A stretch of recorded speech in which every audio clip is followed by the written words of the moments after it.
Hi again, this is Will Kinney, and I want to thank Brother Dave for giving me the opportunity to be able to talk about the King James Bible and why I and many thousands of others of us believe that it is God's preserved, inspired, and 100% historically true words of God. And I'd like to talk today about the New King James version. And a couple things I wanted to mention about. Well, I've got so much material on this. I've done a lot of study on the New King James, and it is not at all like the King James Bible. The title of my article, I don't know how Brother Dave will do it, but is the New King James the inerrant and 100% true Bible? And not a chance. So if you think the New King James is the same as the 1611 King James Bible, but with more modern English, then I hope this little study will reveal to you that they are not at all the same in hundreds of verses. Both cannot equally be the perfect and inerrant words of God at the same time when they're so different from each other. As a side note, some mistakenly think that the New King James is basically the same as the King James Bible, but with all those these and ye's removed and replaced with the generic you. It is not. Not at all. We're going to see that. At least I have many examples. I'll just have to cut a lot of them down. But actually the these and the ye's, we've done a study on this before, but they're far more accurate to what the underlying Hebrew and Greek texts say. Any times it starts with a T, like thee or thine or thou, that's the singular you. And then when you see any word starting with a Y, like ye and your and you, that's always the plural you, like you all. And that distinction is in most languages of the world, Russian and Portuguese, Spanish, French. They all have that distinction. But in English we used to, between thee and ye, but then it's disappeared. But the actual these and ye's, once you see that difference, what the difference really is, there are many verses where it makes a big difference in your understanding. Anyway, there's a lot more to the New King James than just that. I wanted to start off, I guess, with this one note that they have in the New King James, because if you pick up the New King James, of course I have one here, and you start going through the New Testament, what you're going to see at the bottom of almost every page is you're going to see little notes where they have NU. They'll say NU omits this verse or NU reads. And what the NU stands for there is the nestles along, that's the N part, and the U stands for the UBS. And so what they've done in so many places in the New Testament, I mean, you just open it up and look at the bottom of the page. And I've got one here where they probably have about 5 different notes down here saying NU text reads. Others you'll see M text reads. That would be the majority text. There are a few places where the majority text is different. Of course, there really is no majority text. There's not any agreement or consensus on what that might be because there are different versions of it out there. And it's never been fully collated or compared. So when they refer to that, they could be referring to a particular so-called majority text. But you'll see so many times here, NU text reads, NU text reads. And so there's a note here at the written right there in the New King James, 1982, on page 1235. So it's at the very back of the book. And I'm quoting directly from the New King James editors. And they say, it was the editor's conviction that the use of footnotes would encourage further inquiry by readers. They also recognized that it was easier for the average reader to delete something he or she felt was not properly a part of the text than to insert a word or phrase which had been left out by the revisers. I just was blown away when I read that. I mean, it was the editor's conviction to use these footnotes, and that would be all these NU text omits this verse or adds or all those notes down there. They recognized it was easier for the average reader to delete something he or she felt was not properly a part of the text. And see, the mentality behind that is it's every man for himself, Bible versionism. It's like the average reader. I mean, what average reader knows anything about Greek and Hebrew texts, or how to read them, or what the history is behind them, or the variant readings? And then I can just delete something I feel is not properly a part of the text. This is the attitude behind the people who came out with the New King James Version. And you have to keep in mind, too, that some of the same translators who worked on the New King James also worked on other versions like the NIV or the NASB. And so, when I look at that here are the same guys translating, say, the New King James, which, of course, has about maybe 5,000 words in the New Testament text that are not found in, like, the NIV. You wonder, do these men have any conviction at all about what the Word of God is? If you really felt strongly about, this is God's Word, why would you want to take part in translating something that omits or perverts, these same words? So, I really wonder how much of a love for God's Word and a conviction, these men have. I think, they're just trying to get fame and be recognized, and anyway, that's how I look at it. But these footnotes in the New King James generally have to do with the 3,000 to 5,000 words that have been omitted from the New Testament in such versions as the NIV, the NAS, the ESV. So the New King James editors are of the opinion that the average reader can delete something he feels is not part of the text. And then anti-KJV only James White, he mentions in his book, these New King James Version footnotes, and he says on page 86, this is what he says in his book. He says, one of the greatest advantages of the textual footnotes of the New King James Version is that the English reader can note these variations quite easily without having to access critical Greek texts. We could only wish that other modern translations would follow the example of the New KJV at this point. So again, you see Mr. James White, who says he believes the Bible is inerrant, but he's unable to give us a copy of it. He doesn't know where to find one. He likes the idea, these variant readings that are found at the bottom of just about every page in the New Testament of the New King James.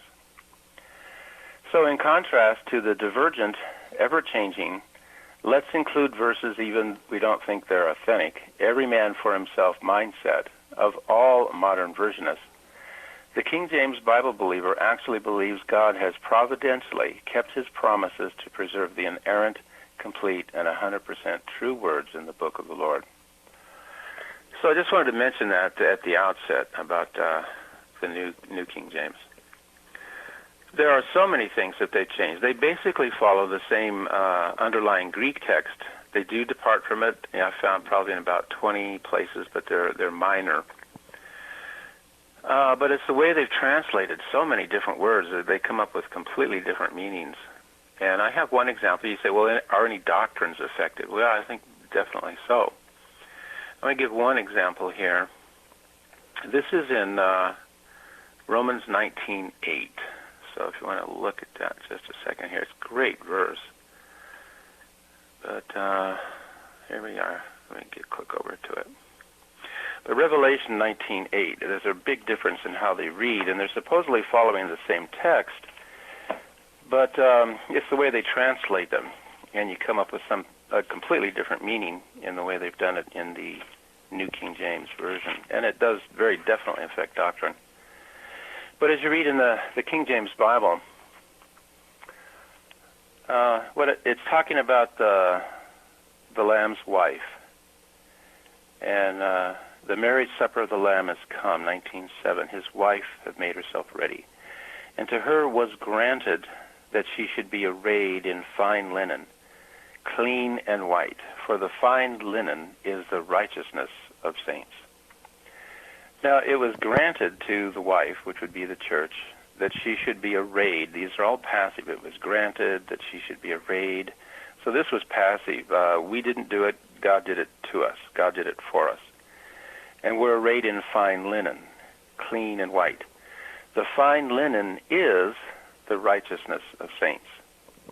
So in other words, God has given us this robe of righteousness, and it's that robe of the imputed righteousness of the Lord Jesus Christ that is our righteousness before God.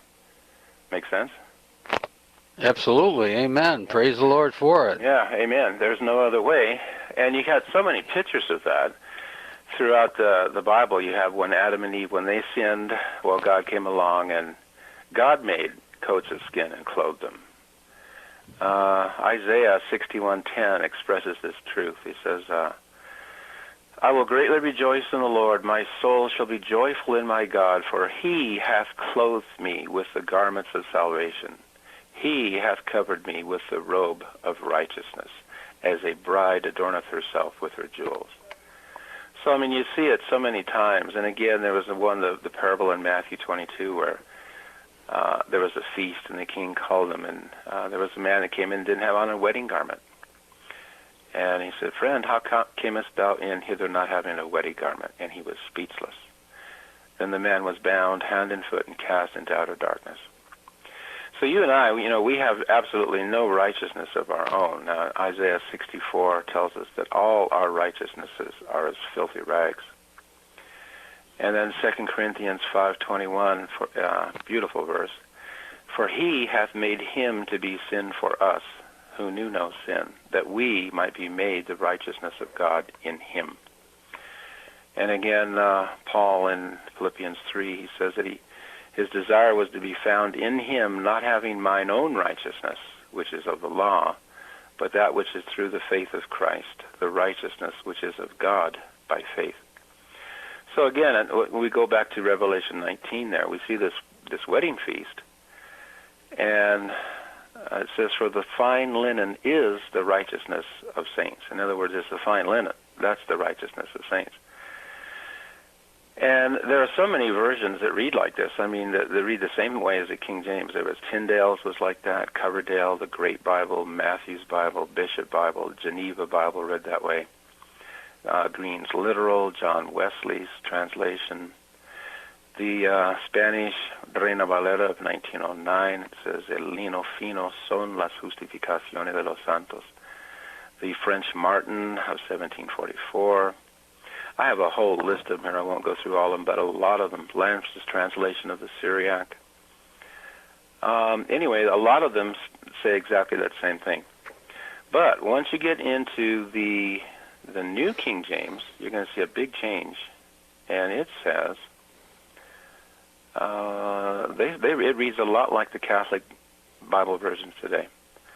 The St. Joseph New American Standards is a Catholic Bible. It says the linen dress is the virtuous deeds of God's saints. The New King James, the NAS, and the ISV, and the ESV, and the Brand New Holman Standard, and the NIV. So this is all of these new versions. What do they say instead? They say the fine linen is the righteous acts of the saints. Or the fine linen is the righteous deeds of God's people. So if our righteous acts or deeds are going to make up our wedding dress, well, it's going to be pretty soiled and tattered, don't you think? Well, yes. I've always had a problem with that.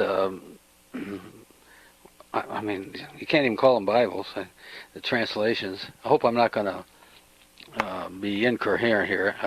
But at any rate, the righteousness of man is the law. Is that correct? Yeah, well, there is a righteousness which is of the law, and that's what Paul speaks of. But, I mean, the law, by the law is the knowledge of sin. Yeah. And yeah. We are incapable of performing the works of the law.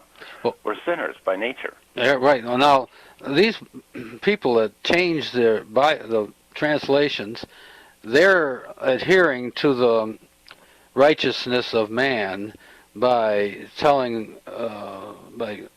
explaining what deeds do. There's a lot of legalism in a lot of the new versions I've found. There's actually quite a bit. I have a whole article on that. Satan has changed a lot of, just subtly, a lot of different verses and things like that make it imply that it's something that man has to do rather than what God's done for us. Well, that's what Paul wrote about in Galatians. In chapter 3, I believe, where man has gone back to the law to be it's justified. quite natural to do that. Yeah, you're right. Oh, yeah. It's Yeah. in our bones, like Yes. Martin Luther said that. It says it's like an oil in our bones, legalism. Yeah. Oh, yeah. It's to puff the flesh up. I'm really astounded at that. I'm gonna you quoted what the New King James says in the back, that the individual, so-called the average reader. now he's responsible now for picking and choosing the verses. Is that how it turns they're out? encouraging you to do that. See, and so whatever you feel, I like that. Whatever you feel, the feelings. Yeah, that's a very politically correct way to put it, I believe. Yeah. You certainly don't want to hurt anyone's feelings, so you just go ahead and you pick the verses that you want that makes you feel good. I'm sorry, I'm babbling on. No, I agree. And see, that's that whole idea of it's very subjective. It's almost mystical. Yeah. My own experience, rather than objective truth. That's outside of myself. God wrote this book. It's absolute truth outside of me. It doesn't matter my opinion, how I feel about it. Doesn't change the fact for a moment that it's truth. Right. And we're getting away from that whole idea, and it's how I feel about something. So two people, sorry to interrupt, brother, two people sitting side by side can select different interpretations of what they're reading and still be friends. Oh, sure. Well, that's actually true, though, of King James Bible believers, too. It's the difference between this. They'll bring this up in some of the clubs. They say, well, hey, you guys, you're King James Bible believers, and yet you all have different doctrines. Okay, we believe different things. Right. We're fundamentally, we believe the same thing. Right. We believe Jesus Christ is God.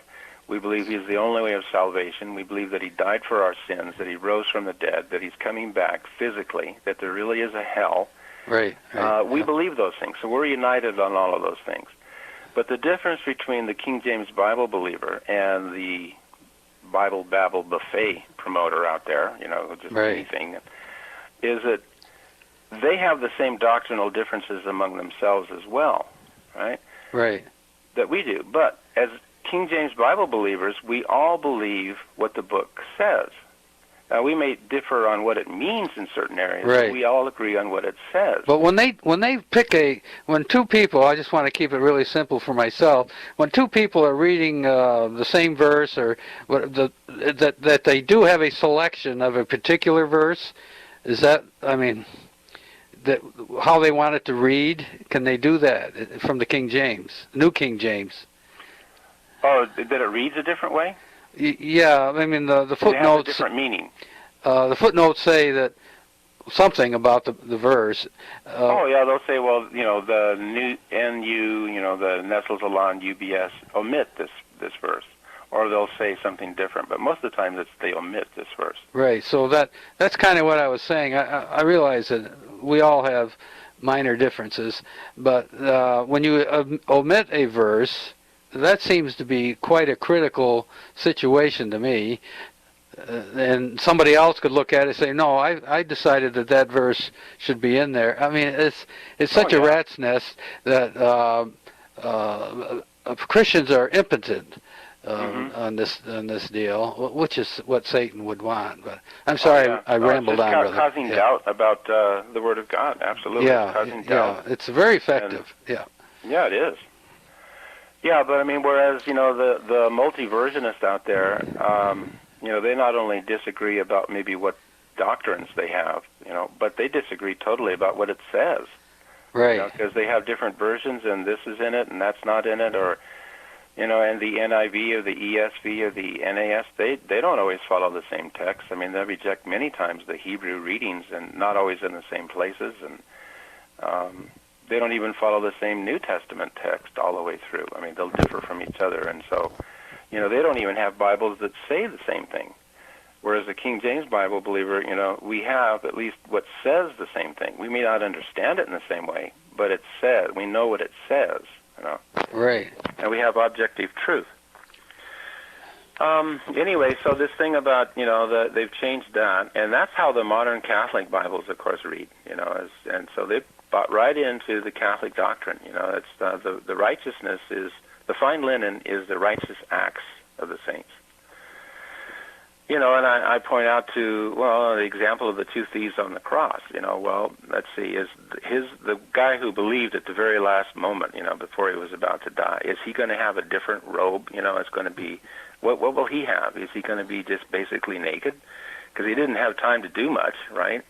That's right. His righteous deeds. And some people are going to have real, you know, glorious, full, bright robes, and others are just going to have, you know, some little tatters or a few threads or something, you know, and will that cause boasting? Or, you know, the whole thing, just as you follow it to its logical conclusion, it's absurd. It goes contrary to the gospel. And the gospel of grace is that God has clothed us in his robe of righteousness. And that's the picture we see throughout Scripture. And, you know, the King James Bible is right, and the New King James and these new versions, they're wrong.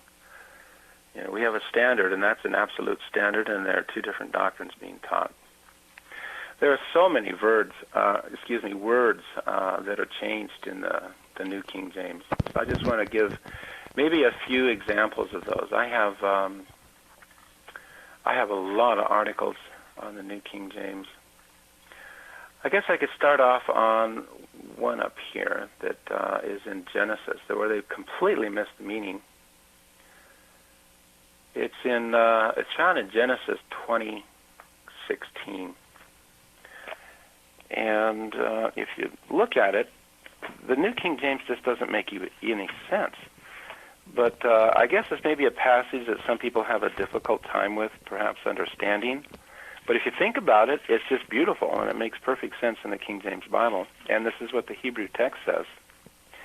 But it's that example in Genesis 20 where Abraham is with his wife, Sarah, and then, you know, he's afraid that maybe this man, Abimelech, you know, might kill him if for Sarah's sake. And so he says, well, she's my sister. And so actually what happens is that this Abimelech, God comes to him at night and tells him, you know, hey, you know, this man is, Sarah's his wife, you know, and I've withheld you from sinning, and he's a prophet. And so what happens is in verse 15, and it says, and Abimelech said, behold, my land is before thee, dwell where it pleaseth thee. And unto Sarah he said, behold, I have given thy brother 1,000 pieces of silver. Behold, he is to thee a covering of the eyes, unto all that are with thee and with all other. Thus she was reproved. Well, if you look at this, they'll even admit in their footnotes, in fact, the New King James does, in the footnotes, that it's literally covering of the eyes. That's what it says, and there are a lot of Bible versions that read that way. And instead of actually saying that he is to thee a covering of the eyes, and if you go into the commentaries, I mean, they make some perfect sense out of it, you think about it. The idea is that when it's known that Abraham is her husband, well, then he is to thee a covering of the eyes unto all that are with thee and with all other. In other words, people recognize, oh, this is a married woman, and Abraham is her husband, and thus, knowing that she's a married woman, then people would cover their eyes because of Abraham. They know that he is her husband, and so they wouldn't look upon her as a potential wife. Makes perfect sense. But what the New King James here has done, that doesn't make any sense at all. He says, then to Sarah he said, behold, I have given your brother 1,000 pieces of silver. Up to that point it's good. Indeed, this vindicates you before all who are with you and before all others. Thus she was reproved. This vindicates you? What does that even mean? You know, because she was reproved, and so, you know, this makes you right? I don't get it. But, and they put a footnote here, literally a covering of the eyes for you. So why change it? You know, you change the meaning. Right, yeah. Why was she reproved? Yeah, it was because that she went along with this lie and saying that she was his sister. I gotcha. And so she was reproved because of their deception. You know? Yeah, she didn't protest in the Oh no. issue of. But she was reproved for that, for having, said, "Oh yeah, he's my brother," Right, and so right. gone along with it. Mhm. And Abimelech, this ungodly man is being God is using them, to reprove them for their sin. But he's to thee a covering of the eyes. But I mean, they said this vindicates you. It doesn't even make sense. No. Okay, so anyway, let me give some other examples. These are very clear. I mean, you wonder, I think that one's a good point, but others may not. There's one here in Genesis 36:24 where it says, "This was that Anna that found the mules in the wilderness." The mules. The New King James says, "This was the Anna who found the water in the wilderness." The mules or the water. And I have a link on that. There's another one in Genesis 49:6 where it says, talking about the sons of Jacob. Remember when their sister was taken and she was raped, and then they made this deal with them that if they would circumcise themselves, so then they'd be united with them. And then on the third day, when all the men were sore, they came in and they destroyed the city and killed a lot of the people and took away their goods. So in Genesis 49:6 here it says, "In their self-will they digged down a wall." They digged down a wall. Well, the New King James says, "In their self-will they hamstrung an ox." Quite a difference between they dig down a wall or they hamstrung an ox. And I have a whole study on that one and all the the versions that read like the King James Bible does. And the New King James, what you see them doing is going along with the modern versions a lot of times in their wording. Here's another one where Numbers 21:14, the King James Bible says, "Wherefore it is said in the book of the war of the Lord, what he did in the Red Sea." What he did in the Red Sea and in the brooks of Arnon. New King James says, "Therefore it is said in the book of the wars of the Lord, Waheb in Supra, the brooks of the Arnon." So instead of what he did in the Red Sea, they have Waheb in Supra. Okay, whatever that means. Here's one where it's another doctrinal issue. Is in 2 Samuel 14:14. This is where this woman comes to David, and she's trying to get, I think it's Absalom back in favor, and Joab had sent her.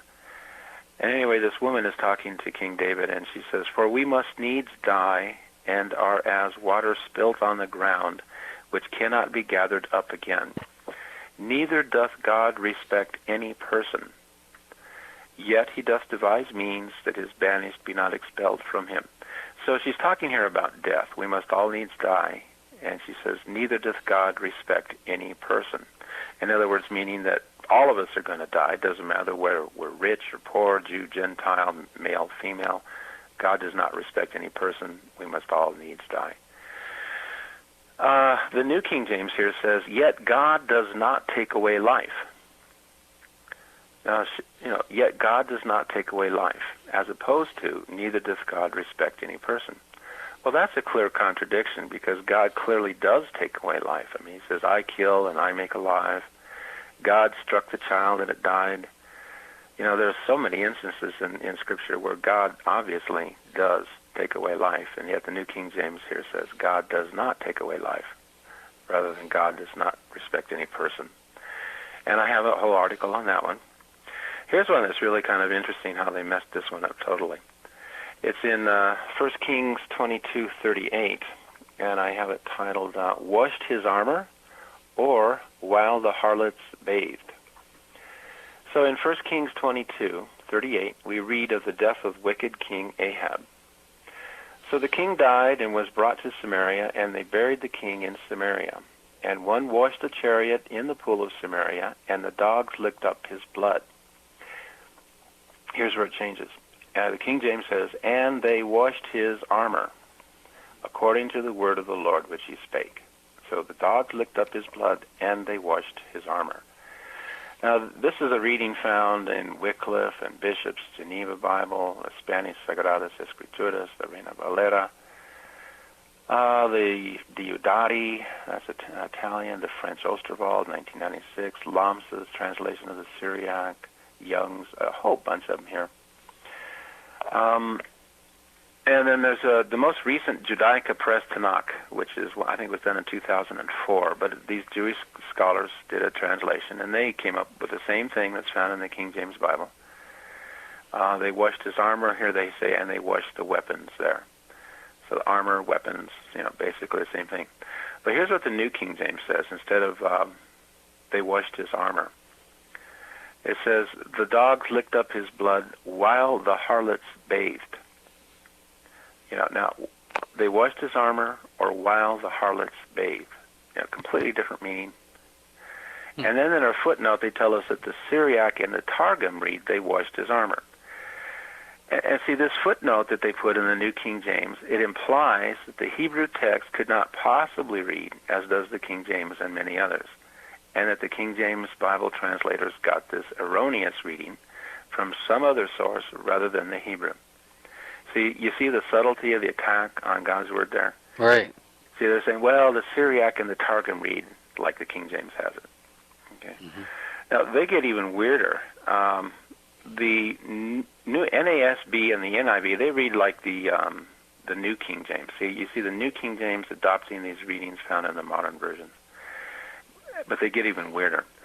The NAS and the NIV says, now the harlots bathed themselves there. Okay, so that's very similar. While the harlots bathed, and then the NIV has where the prostitutes bathed. So the NIV and the NAS basically are following, or the New King James is following those two readings. But they get even weirder, because the new ESV, it came out, the RSV. Again, these are critical text Bibles. Okay, what they say here is that the dogs licked up his blood, and the prostitutes washed themselves in it. Oh, boy. Yeah. It's like a porn movie. That's just ridiculous. But I mean, so, they've gone from while the harlots bathed, now they have the prostitutes wash themselves in it. So they took a bath in the blood. Now that's your ESV. So anyway, I give a list here, that Matthew Henry and John Gill, they expound on it. And John Gill, he discusses all the alternatives, and his conclusion is, he says, but the word signifies armor. So anyway, I don't trust any particular scholar at all. I mean, I think some of them have some good things. I mean, the same with all of us. I'm not the final authority. You're not the final authority. I might agree with you on a whole lot of stuff, but I'm sure we'd have different things. But our final authority is God's pure word. We know what it says. We may not understand what it means completely, but we do agree on what it says. Amen. Well, it's a great responsibility that these people have taken on to modify what God has written in His holy book, the KJV. It's a Oh, absolutely. And to me, you can see it just revealed. They reveal their motives in the little notes that they say, that the average reader can delete what he feels is not part of the text. That shows a whole mindset on an approach to God's Word. It also shows a love of filthy lucre. This appeals. This is an advertising gimmick to sucker people in. Yeah, I agree. Okay, let me give you some more examples of just totally different meanings in the New King James. I have a lot of them, so I'm skipping over a bunch of them. But here's one out of Job 39:13. This one is pretty amazing. God, of course, is questioning Job, and he says, "Gavest thou the goodly wings unto the peacocks, or wings and feathers unto the ostrich?" So God is just asking Job this question, did you give those beautiful wings to the peacock, or did you give wings and feathers to the ostrich? Okay, here's the New King James. The wings of the ostrich wave proudly, but are her wings and pinions like the kindly stork? Hello? That's not even remotely, similar. Another one in Job is he's talking about, I think it's Behemoth or Leviathan. I think it was Behemoth. Anyway, behold, he drinketh up a river and hasteth not. So, this huge dinosaur, I believe it was, a dragon. Mm-hmm. He drinks up a river and hasteth not. Well, New King James says, Indeed, the river may rage, yet he is not disturbed. Completely different meaning. Here's one, completely different meaning. Psalm 7:4, the King James says, Yea, I have delivered him that without cause is mine enemy. So in other words, here was someone who was his enemy, and yet he delivered him, and this man was his enemy without cause. New King James says, Or have I plundered my enemy without cause? That's a total opposite meaning. I have delivered him that without cause is mine enemy. They changed it to, Or have I plundered my enemy without cause? Psalm 10:3 in the King James says, He blesseth the covetous whom the Lord abhorreth. Now he's talking about the wicked men. He blesseth the covetous whom the Lord abhorreth. New King James says, He blesses the greedy and renounces the Lord. Whom the Lord abhorreth versus and renounces the Lord. Here's one in Psalm 12, one of our favorite psalms that they're always attacking. But it says, I will set him in safety from him that puffeth at him. That's your King James. I will set him in safety from him that puffeth at him. Even the NIV agrees with that. Basically, I'll protect them from those who malign him. Okay, so even the NIV basically agrees with the King James. But the New King James says, I will set him in safety for which he yearns. Completely different meaning. Psalm 37:20, the King James says, The enemies of the Lord shall be as the fat of lambs, they shall consume. New King James says, The enemy of the Lord, like the splendor of the meadows, shall vanish. So you've gone from shall be as the fat of lambs to like the splendor of the meadows. Psalm 56:12, the King James says, Thy vows are upon me, O God. So here's an example of where you see this legalistic turn in a lot of the new versions. But thy vows are upon me, O God. So in other words, God made the vows. Thy vows are upon me, O God. New King James says, Vows made to you are binding upon me, O God. That way, man made the vows. Psalm 68:16, King James says, Why leap ye, ye high hills? Why leap ye, ye high hills? New King James says, Why do you fume with envy, you mountains of many peaks? Wow, yeah, that's amazing. Here's one where the meaning, again, is totally changed. It says that there shall be an handful of corn in the earth upon the top of the mountains. The fruit thereof shall shake like Lebanon. So the idea, a handful of corn. The idea is that, out of a little or small amount, God will cause great blessings to spring forth. And the word handful itself comes from the verb meaning to be little or not much. I give a lot of Bible versions that agree with this. John Gill, he comments on it, and he says, Who are but few, yet fruitful and flourishing. Adam Clark says, Even a handful of corn sown on the top of the mountain shall grow up strong and vigorous. But the New King James, it says, There will be an abundance of grain in the earth on the top of the mountains. So instead of a handful, now there's an abundance of grain. Oh boy, here's one. Again, you can see the twist in the thinking of the new versions. In Proverbs 3:4, the King James says, Write them upon thine heart, so shalt thou find favor and good understanding. Good understanding. New King James says, and so find favor and high esteem. Now, see the difference? By concentrating on God's word and thinking about it, meditating on it, hiding in my heart, I find good understanding. That's true. Mm-hmm. New King James says you're going to find favor and high esteem. You're going to be recognized by others. It's just a total shift in how you look at it. It changes the meaning. It corrupts the individual. The self-esteem is everywhere today. I don't know. It was interesting. You may have seen it, but there's been a study recently done about prisoners that are, in the penitentiaries and stuff. Mm-hmm. They don't suffer from low self-esteem. It says the average prisoner has a higher self-esteem than the average citizen out there, law-abiding, hardworking. they don't have a problem with low self-esteem. They have the opposite. They think too much of themselves. Well, they've been taught that by these counselors, and lying on a couch, so to speak. You know, make them feel good. These guys, I call it criminal injustice. Yeah. Yeah, this whole world is just turned upside down. The only source of truth we have is God's book. Yeah, yes, amen. Yeah. Here's one in Proverbs 8:30. It says, "Then I was by him," and it's talking about wisdom. And I also like wisdom there is applied in Proverbs 8 to the Son of God. "But then I was by him as one brought up with him, and I was daily his delight." As one brought up with him. New King James says, "Then I was beside him as a master craftsman." So instead of as one brought up with him, now it's as a master craftsman. Oh, this one will blow you away.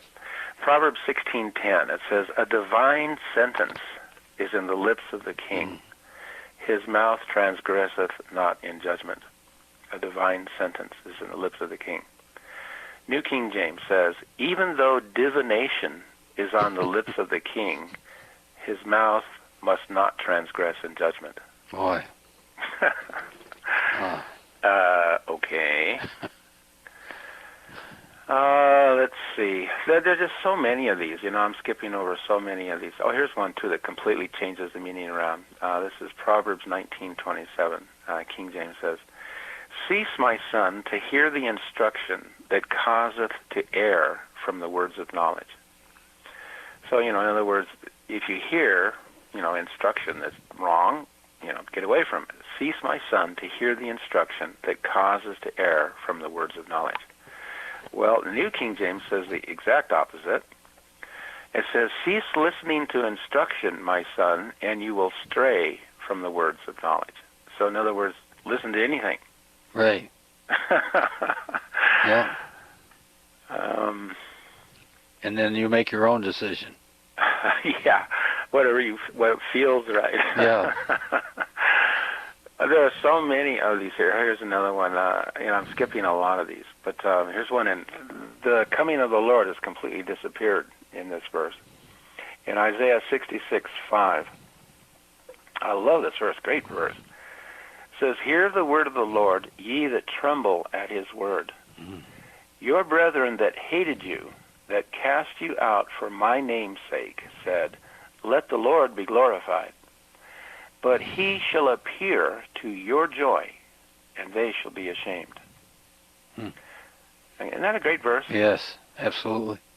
And here's what the New King James has done with it. It says, "Let the Lord be glorified, that we may see your joy, but they shall be ashamed." And that's it. They shortened the verse, whoa, big time. But it says, well, "Let the Lord be glorified, that we may see your joy." Instead of "let the Lord be glorified," that's what they said. "But he shall appear to your joy," they say, "that we may see your joy." You know, so it's like they've changed the subject of the sentence, and the second coming of the Lord, it's gone. You know, it's just not there. Again, I'm skipping a lot of these. There isn't one, a totally different reading. In Hosea 3:1, we read, "According to the love of the Lord," this is Hosea, of course, where he married that harlot and then she was unfaithful to him. "According to the love of the Lord toward the children of Israel, who look to other gods and love flagons of wine." Flagons of wine. So the New King James again joins the modern versions, like the NIV and ESV, and it says, "and love raisin cakes of the pagans." So it's gone from flagons of wine to raisin cakes of the pagans. And I've done a study on that particular verse. Here's one in Matthew. I'll get it in the New Testament a little bit. Matthew 7:14. It says, "Because strait is the gate, and narrow is the way which leadeth unto life, and few there be that find it." So the way is narrow. New King James says, "Because narrow is the gate, and difficult is the way which leads to life." Well, there's a difference between the way being narrow and the way being difficult. You know, Jesus says, "My yoke is easy, my burden is light," and it's narrow, in which, you know, there's only a narrow entrance, and it's through the Lord Jesus Christ. You can't get there any other way. You know, it's not the broad road with many ways to get to heaven. There's only one way. Well, they say difficult's the way rather than just narrow. Well, that ties in with the deeds of men. Something you got to do. Yeah, again, it's focusing more, just slightly twisting it to where it's more your efforts and what you got to do. And here's one that, they think that they've improved it, but I have a whole study on it. This isn't it right here, but there's one where Matthew 12:40, and it says, as Jonas was 3 days and 3 nights in the whale's belly, so shall the Son of Man be 3 days and 3 nights in the heart of the earth. Now, the word that's translated as whale here, it means whale. I have a whole study on this thing. Where is it? Let me see. No, it's not that. Because it's got a lot more on that. But the word there, it means whale. It doesn't mean anything else, and it's translated as whale in like Wycliffe, Tyndale, Coverdale, Great Bible, Matthews, Bishop's Geneva, a whole bunch of them. The Revised Version, it had whale. American Standard Version, Critical Text, again, it had whale. Spanish, Reina Valera, 1909, the Diodati, the Syriac. There are so many of them, okay? But what the New King James has done here, instead of the whale, they have the big fish. Well, it does tell us about a big fish back in Jonah, that the fish swallowed him. But when you look at a whale, most people, this is before they came up with human scientific categories, and they say, well, a whale is not a fish, it's a mammal. You get any kid, and he sees a whale, he's going to say, wow, what a big fish. It looks like a fish. It's got fins, and it swims, and you're going to think of the whale as a fish. Well, they've gone with a fish, but the word doesn't mean fish. There's a whole different Greek word there that means fish. And the New American Standard, it has a sea monster. So is it a whale, a fish, or a sea monster? But it's a whale, and that's what the word means. Yeah, King James is right. Here's one where they've changed again the idea of true religion versus false religion in Acts 17:22. And again, I have a link to this one. But then Paul stood in the midst of Mars Hills, and this, of course, where they were Greek philosophers, and they had all these idols set up all over the place, these images to the different gods. And then Paul stood up and he says, "You men of Athens, I perceive that in all things you are too superstitious." You're too superstitious. The New King James says, "Then Paul stood in the midst of Areopagus and said, 'Men of Athens, I perceive that in all things you are very religious.'" Now see the difference there between you're very religious and you're too superstitious? Right, they turned it into a positive. A positive thing, yeah, rather than a negative. Yeah, This is positive. So yeah, and I go into a big thing. You can look up that word, what it means. I go into a lot more detail in all the versions that translate it as superstitious versus religious. There's a different word for religion and religious. This is not the same word.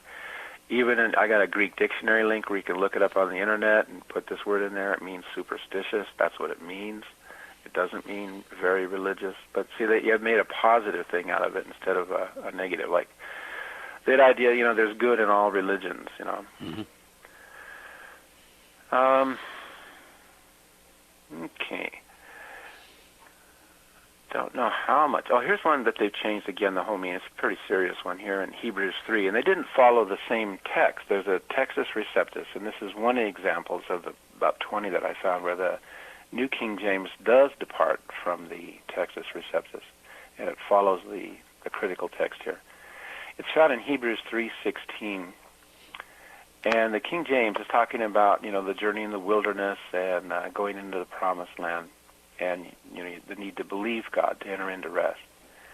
And in 3:16 of Hebrews it says, "For some, when they had heard, did provoke, howbeit not all that came out of Egypt by Moses." So it's a statement and in the King James Bible, and we know that Caleb and Joshua did not provoke God, but they believed, and they entered into the promised land. So in King James here, and in the majority of the text, it says, "For some, when they had heard, did provoke, howbeit not all that came out of Egypt by Moses." Now, there were exceptions, Caleb and Joshua. Well, the New King James, again, goes along with the modern versions here, And it says, "For who, having heard, rebelled? Indeed, was it not all who came out of Egypt, led by Moses?" So when you read it in the New King James, you have to say, well, yeah, okay, it's a yes, all of them provoked. For who, having heard, rebelled? Indeed, was it not all who came out of Egypt, led by Moses? And so the idea in the New King James is everybody rebelled. And it's a clear contradiction, because some, when they had heard, did provoke, but not all. And it's a statement in the King James, it's a question in the New King James, and they haven't followed the same text. And again, I list here all these versions. The Textus Receptus that they're supposed to be following, that's the way it reads. And so does Wycliffe and Tyndale and Coverdale and Matthew's Bible and the Geneva Bible and a bunch of others. They all read the same way as the King James, but they've changed it in these new versions, and they followed the different text there. They actually followed the Westcott Hort text in that instance in Hebrews 3.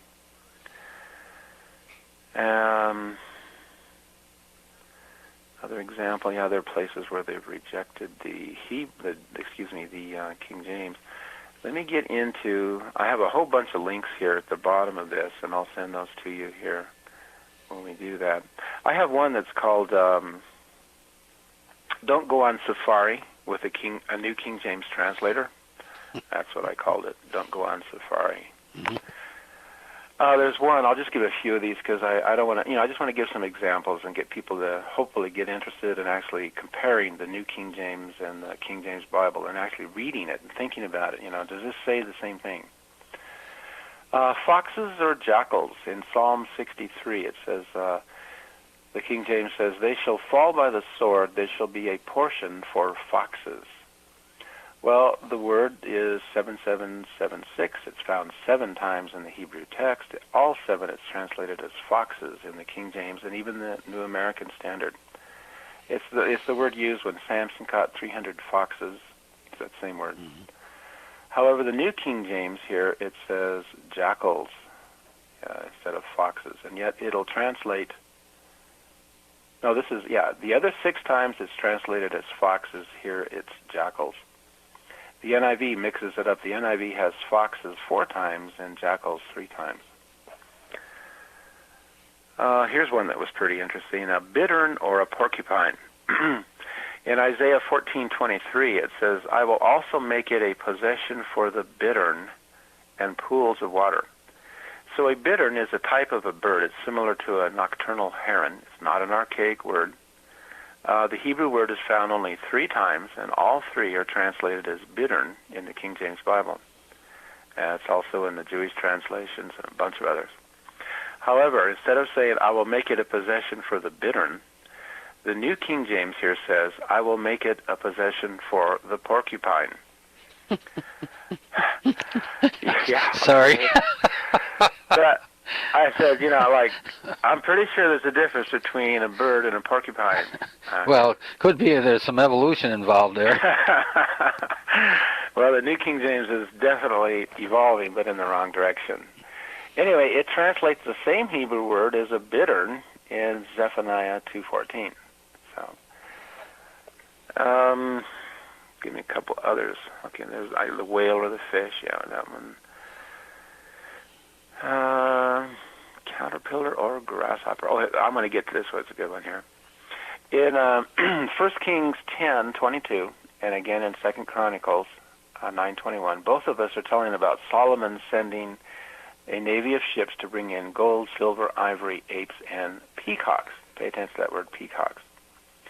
Peacocks is a reading of the Jewish translation of 1917. It's the Judaica Press Tanakh. It's a modern Jewish translation, Complete Jewish Bible, Geneva, Bishop's, Coverdale, even the Revised Version, the ASV, the NASB says peacocks, Young's, Darby, a whole bunch of them here. Even the RSV, the ESV, the Net Version, all of these, just everybody here says peacocks, right? So does the Spanish Reina Valera and the French and the Diodati. But we get down here to the New King James. Okay, now it says, Solomon sending a navy of ships to bring in gold, silver, ivory, apes, and monkeys. So instead of monkeys, instead of peacocks, they have monkeys. And the NIV is similar to that. Instead of the peacocks, the NIV says baboons. So, I say I wasn't a biology major in college, but I'm pretty sure there's a big difference between a peacock and a monkey. It sounds like evolution thinking. It's amazing. Yeah, well, there's something going on here for sure. But I mean, even most of the modern versions even go along with peacocks. But the NIV has baboons, and the New King James has monkeys. And it's interesting. You can see the same thing in the Catholic Bibles. The previous Catholic Douay Reams, it said peacocks, but the New Jerusalem of 1985, it now says baboons. So you can see this tendency of all of these new versions. They're all changing and becoming alike, and they're becoming like the Catholic modern versions. That's what's happening. Emerald turquoise. Okay. There was one other. I'll mention that. This will be the last one, I guess. This one is kind of disturbing because it has to do with theology again. Remember the argument in Galatians 3 you mentioned earlier about he saith seed, as of one and not seeds. The whole idea that it's in Galatians 3:16. And here you can see the importance of every single word of God. I mean, the apostle, the inspired apostle, giving us God's inspired word, he's arguing here whether a word is singular or plural. And it makes a big difference whether it's singular or plural. And it's found in 3:16 of Galatians. It says, "Now to Abraham and his seed were the promises made. He saith not, and to seeds as of many, but as of one, and to thy seed, which is Christ." So, he's making an argument there that referring back to things that God had said to Abraham back in Genesis, and that he's making a difference between a singular seed and seeds. And if you look at the New King James, it'll say the same thing in Galatians 3:16. It'll say, "Now to Abraham and his seed were the promises made." He does not say, "and to seeds as of many, but as of one, and to your seed, who is Christ." Then they give you a footnote in the New King James Bible. It's footnote number 13. You go down, you look at it. Okay, and it gives you three references. One of them is in Genesis 12:7. One of them is Genesis 13:15, and the other one is Genesis 24:7. Problem is, when you go to actually look at those in the New King James, it doesn't say seed. It says to your descendants. Yeah. And descendants is obviously plural. And so they give you a cross-reference to something that is plural, and the whole argument breaks down. See? Yeah. Whereas in the King James Bible, every single one of those, they'll say to your seed. And so anyway, that's just, another example. But there are so many, so I can send you the links. But no, the New King James is not at all the inspired Word of God. And I heard one brother the other day refer to it as the marijuana version. It's like the gateway to all the others because it's kind of a halfway house because they render so many of the different translational changes they have. But if you compare to the modern Catholic versions or the NIV or something, you see them putting in a lot of those modern meanings, in their translation. And then, of course, their continual questioning of the text, by saying, well, the NU, omits this verse or something. And the subtle ways that they'll attack the Word of God, sometimes in the Hebrew Old Testament particularly, where King James will have a certain translation, and then they'll have a note like the Vulgate and the Syriac read, and it's like the King James. And they're implying that the Hebrew couldn't possibly mean what's found in the King James Bible. And yet you'll see Hebrew translations themselves that are just like the King James Bible. So it's just this little subtle, attacks trying to undermine the authority of God's Word. Amen. That's it's very clear the way you've explained it. It kind of reminds me of America's public schools.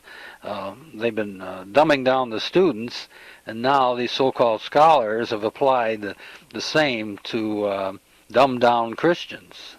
Mm-hmm.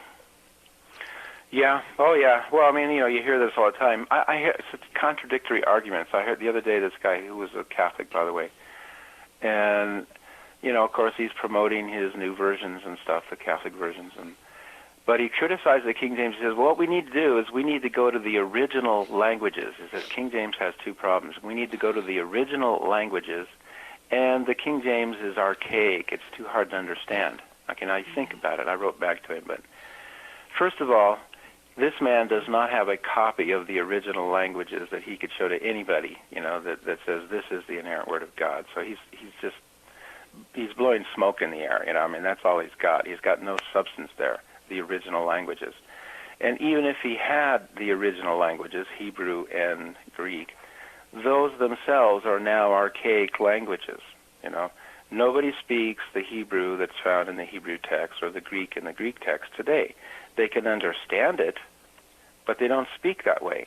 It's the same way with the King James Bible. That's the pattern God has. When I read the King James Bible, I come to these these and thous, and I say, well, that's archaic. Yeah, but it's far more accurate. Do I understand it? Yes, I understand it. That's how God's Word is. It's a book that's different from all other books. You're not reading a newspaper when you read the King James Bible. I believe God has done this on purpose. Right. I keep thinking of Hebrews 4:12. We've mentioned it before. That these translations are really paper knives. They have no substance to them. No, and people don't believe them, and they don't read them. Even the USA Today did a report that came out, and this is a worldly organization, has nothing to do with Christianity, and they did a survey, and they found out that most people who read the Bible read the King James Bible. Among Bible readers. Right, yeah. The vast majority of them were people who read the King James Bible.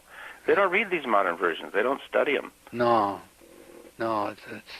it's an example again of the last days, and you mentioned it often. The word is just not going to be there. He's sending a famine of hearing His word. Yeah, and man does not live by bread alone, but by every word that proceeds. Every word that comes out of the mouth. Yeah, it's more important than eating food. Yeah. It goes into the heart, whereas food eventually is processed in the body, and so on and so forth. And we have to keep. We'll go there. So, well, that's another great study. Well, I hope it helps some. I hope people actually start taking this a little more seriously. I find that unfortunately a lot of people just don't care. No. There's too many others. There are those who do. There are those who do that tremble at His word, and love it, and want to know more, and they feed on it. I would fall apart if it weren't for God's word and His mercy in my life. Oh, I was downtown this morning at 6 a.m. and people are scurrying around. The mobile station is what I'm concentrating on from across the street. And, they're coming in there, getting their newspapers, getting their coffee and fuel, and starting their day out. And most of them have no clue of the situation going on spiritually. I start off every single day. I get up and I read, at least 3 chapters. I read 1 chapter out of the Old Testament. And I go 1 chapter, and I go through Psalms and Proverbs and 1 chapter out of the New Testament. And I go through the entire Bible eventually, and then I just start all over again. But I do that every single day, and if I don't, I really miss it. It's like I got to get my day started right. Right. Every Amen. single day. That's my food. Yeah. Well, okay, brother. Thank you again, brother. I really appreciate it. No, I do. I'm sure people will benefit from this, and maybe their interest will be applied Hopefully to this subject, so that they stay away from the errors of these other things.